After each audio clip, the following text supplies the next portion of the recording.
mga idol.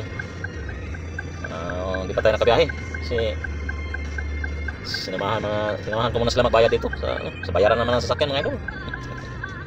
Yari na naman. Ay nako. So dito kami sa Swiss Bank,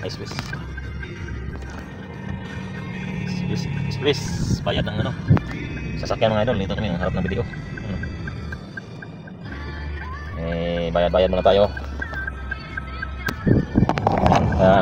Mamaya pa tayo makakabiyahe dito mga idol. Mga misis. Hindi na kaya magpunta rito mag-isa okay, papasama. May patay mga kabiyahe nito. Baka anong oras na ba? Alas 2. Baka alas 4 na tayo mga kabiyahe nito mga idol. Ingat na naman tayo nito. Wala naman tayong nakuha ang 6-seater nito standard. Puro na naman to saver kasi hapon na. Tatampo na si Papa G sa atin kasi hindi na tayo bubiyahe ng maga. Hapon na tayo lagi bubiyahe. Kaya nangaupaw na tayo, nangapanot na tayo sa sa kabiyahe, sa consumption sa mga bayarin pagdating ng katapusan ng buwan. Okay. Pagdating ng katapusan ng buwan mga idol, pagka dami-daming bayaran, kaya ito, nangapanot na tayo. Nangapanot na sa consumption. Ay nako. Sana yumaman tayo balang araw mga idol. Kaso lang wala wala tayo. Biray. Walang maparkingan? Malalabasan? Lalabas?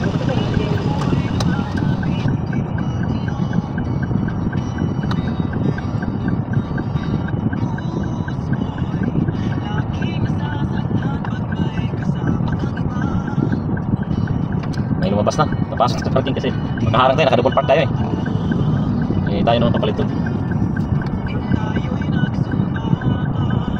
Yan, nasisan man tayo ng gwardiya mga pakit. Okay naman yung gwardiya. Medyo shock.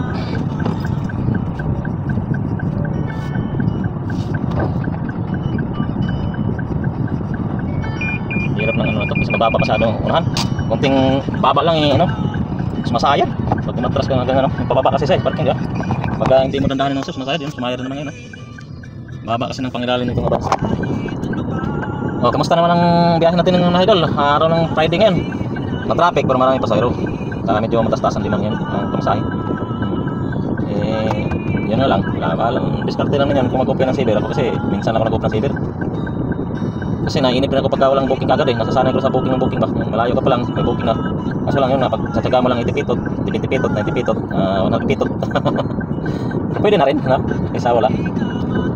Sige mamaya mga idol, update ko kayo kung mga kabiyahe na tayo at nagkaroon tayo ng booking. Update ko kayo. Sabay lang sa mga video na walang kabuluhan para sa inyo pero para sa akin mayroon din. Abos.